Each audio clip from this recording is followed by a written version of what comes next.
changing everything up. Not Everything up. Okay, then I'm going to make you work this morning. This is a participatory call to worship. So you ready to rehearse your part? When I point to you, everybody say, "We speak the language of love." We speak the language of love. Okay, cool. So these opening words come from someone that I recently met and instantly realized that I admire a great deal, Reverend Erica Hewitt. We arrive from many different experiences and backgrounds. Some of us have trouble speaking. Others are so young that they're still learning to talk. Some of us speak English as a second language, and others of us can speak several foreign languages.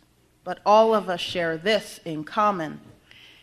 We speak the language of love. In the moments before worship begins, and again when we return to the service of life, we greet one another with kind words. We chat about the days behind us and days to come, and we Speak the language of love. We lift our voices in song, not to sing perfectly or in tune, but to hear and feel our voices from a life-giving sound. And we speak the language of love. We form a web of compassionate listening when individuals among us, embodying vulnerability, name the fears that grip their hearts, the joys that buoy their spirits. At times, our voices clash. We disagree. Tension enters our voices as we make room for different beliefs, different opinions, and different perspectives. But through it all, it's our intention that we speak the language of love. In this congregation, we welcome a multiplicity of truths and invite them to be named out loud. We prophesy, summoning the age when justice and peace will be evident all around us. And we speak the language of love. So let us worship together, making room for one another as whole beings, tender hearts, hungry spirits, and curious minds. With our actions and with our words, let us speak the language of love. A lifelong sharing by Mother Teresa. Love cannot remain by itself. It has no meaning. Love has to be put into action, and that action is service. Whatever form we are, able or disabled, rich or poor, it's not how much we do, but how much love we put in the doing. A lifelong sharing of love with others.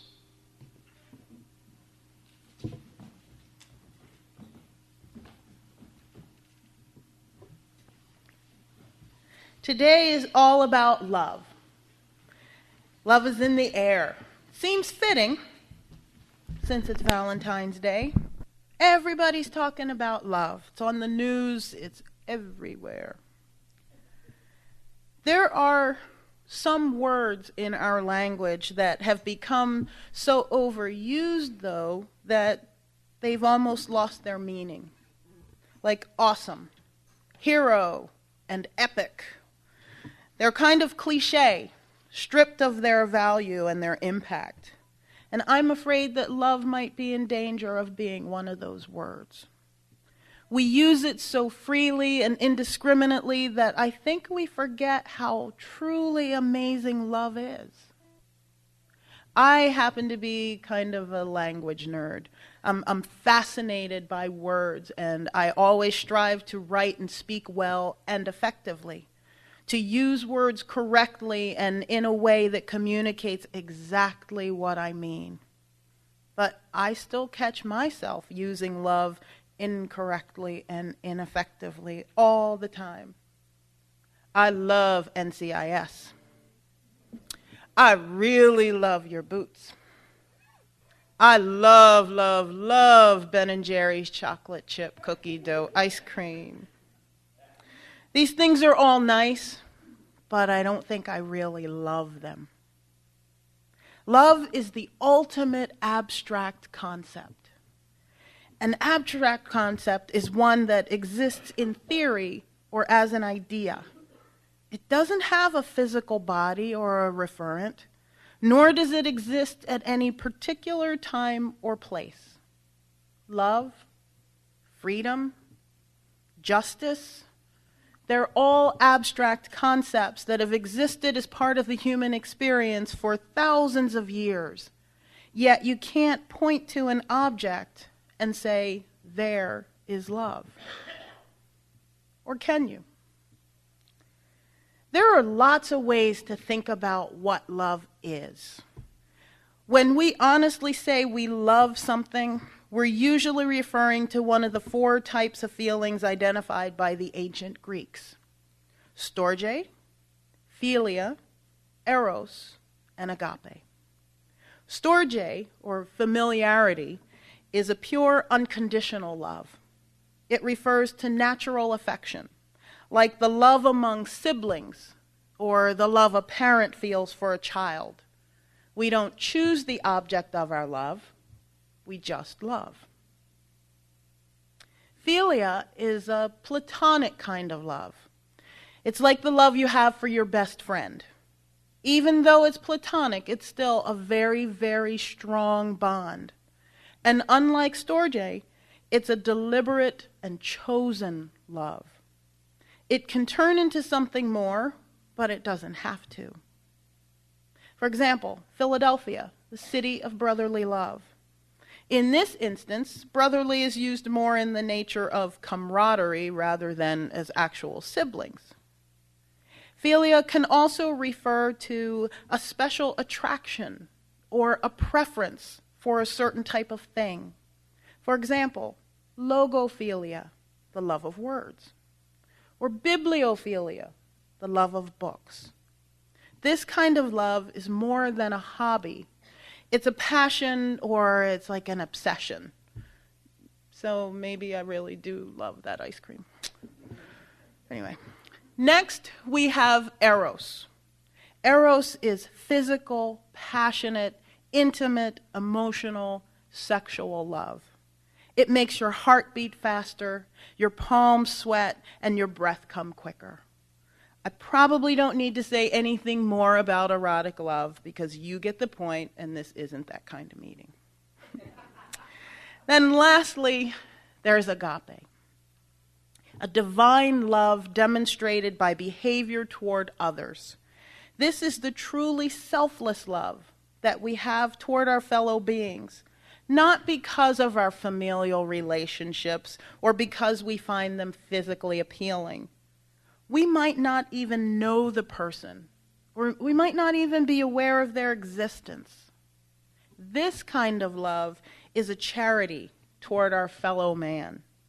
It's that feeling in your heart and soul that compels you to contribute to a relief fund for a disaster halfway around the world in a place you never even knew existed. Agape is a love for others simply because they exist. We need all these forms of love, but I want to focus kind of on that last type of love. This is the love we need to survive. This is the type of love that should be at the root of our existence. Mark 12:31 commands us to love our neighbor as we would love ourselves. By showing love, treating others as we would be treated, we make the world a better place. When we love our neighbor, when we show charity toward him or her, we become better ourselves. We Unitarian Universalists speak of standing on the side of love, and we're even going to sing it. It's a beautiful sentiment and an appropriate topic again for today, but what does that mean? Have you ever thought about how much we could accomplish if we really stood on the side of love and harnessed its power to improve our world? We live in dangerous times now. Discrimination, oppression, abuse, murder, war. We're constantly hurting one another. We segregate ourselves into factions, then wrestle for power and control and seek to dominate one another. We try to get ahead at our neighbor's expense. Look at politics. Our two major parties can barely speak civilly to one another, let alone work together. I truly believe they have the country's best interests at heart. They want to erase poverty. They want to create jobs. They want to keep us safe. But they've become so stubbornly entrenched in their views and opinions, which most of the time just means the opposite of what the other guy said, that they don't accomplish anything. They're shouting at one another and no one's listening. Nothing's getting done. They're acting from positions of anger, fear, and insecurity.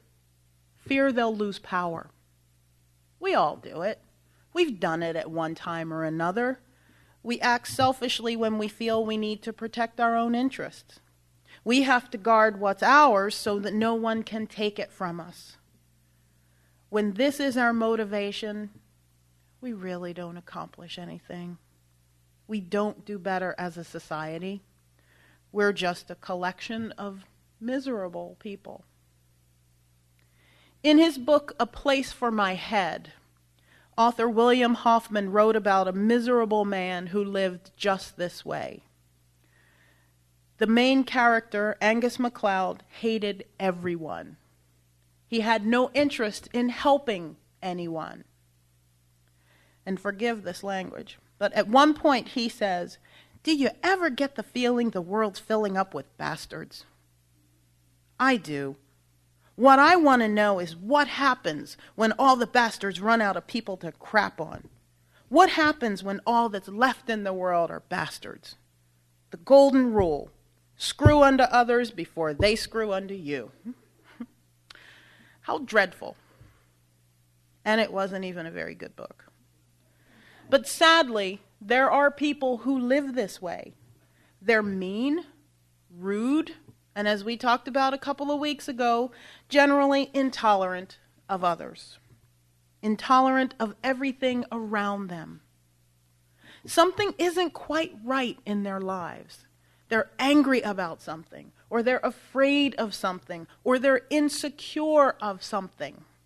They perceive that others are out to get them, or to take what's theirs. When problems arise at work, at school, at home, wherever, and problems will arise for those who are mean and unkind, they respond with more meanness and more unkindness. But before we get on a roll, let's slow down. Let's not condemn them. They're not doing it for sport. They behave the way they do because it's the only way they know how to cope. They lash out and spew their hateful venom at everyone around them. And our immediate reaction is to turn and run the other way. To turn our backs on those people who hurt us and those situations we consider hateful. What if, instead of turning away, we tried love instead? What if we pressed forward like soldiers into battle, armed with love, to try to heal those people and places in our world that are fractured and broken apart by hate? Mary Paleologos writes that there's no greater power than love. Love has the ability to heal the world. And she challenges us to imagine this energy of love where people are kind to each other and touch each other with their hearts, their words, with their eyes, and their generosity of spirit. Can you imagine how beautiful that would be? How do we get there? We get there by making the conscious choice to love. By choosing to love, to be grounded in love, and to stand on the side of love, we can begin to overcome the problems of our society and heal the world. Dr. Martin Luther King Jr. once described to an audience his concerns about the state of the world and justice and our inability to get along with one another. He said he'd seen too much hate on the faces of too many in the South to want to hate, because hate is too great a burden to bear. So for that reason, he said, I've decided to stick with love, because love is ultimately the only answer to mankind's problems. Choosing to love by itself, though, is not enough. We have to be committed to the power and ability of love to heal our world. We must use love. Mary Baker Eddy, the founder of Christian Science, said, "Love is not something to put on a shelf, to be taken down on rare occasions with sugar tongues and laid on a rose leaf. I make strong demands on love, call for active witnesses to prove it, and noble sacrifices and grand achievements as its results.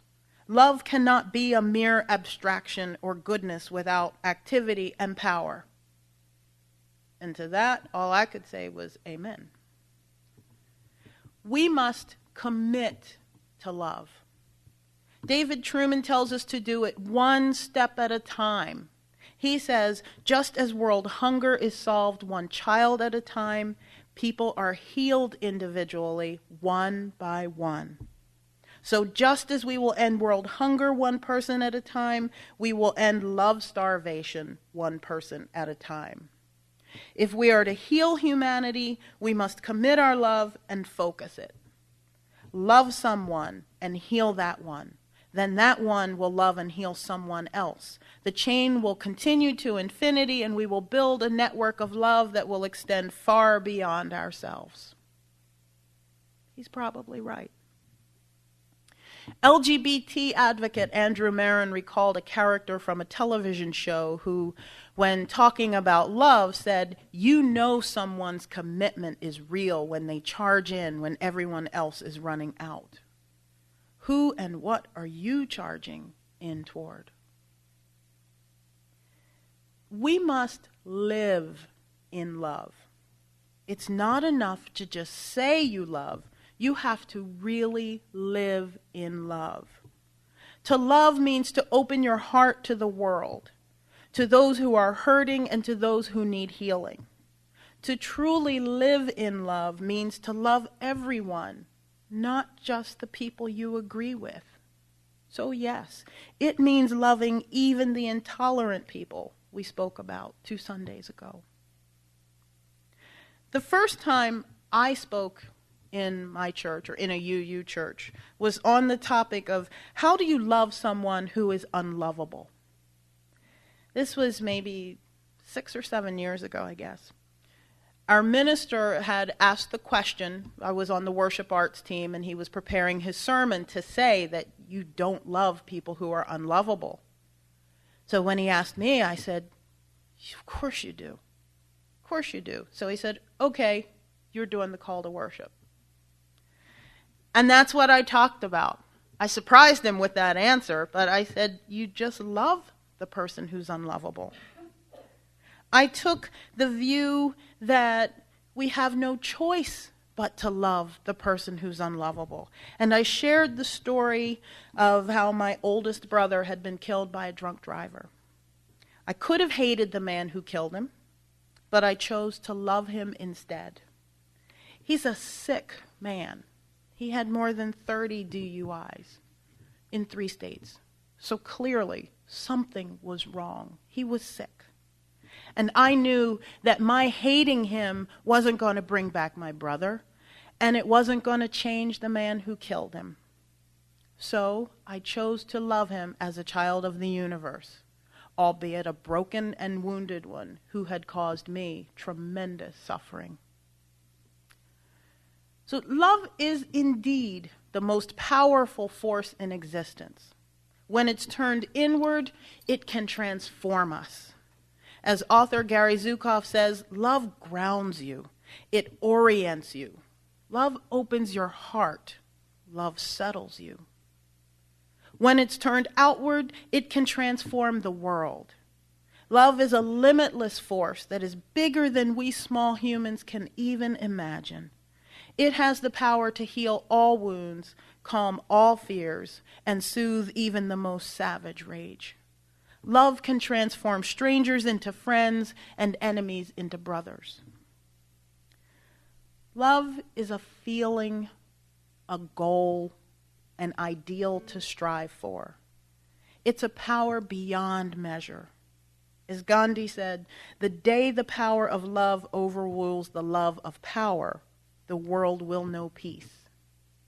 And isn't that our goal?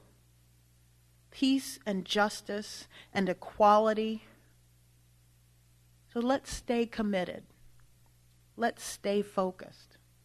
We'll get there together. Love is all we need. On this Valentine's Day, let's embrace the power of love in all its forms. Let's love ourselves, our families, our friends, our communities, and those we've never met. Let's make this a better world. We can do it. All we need is love.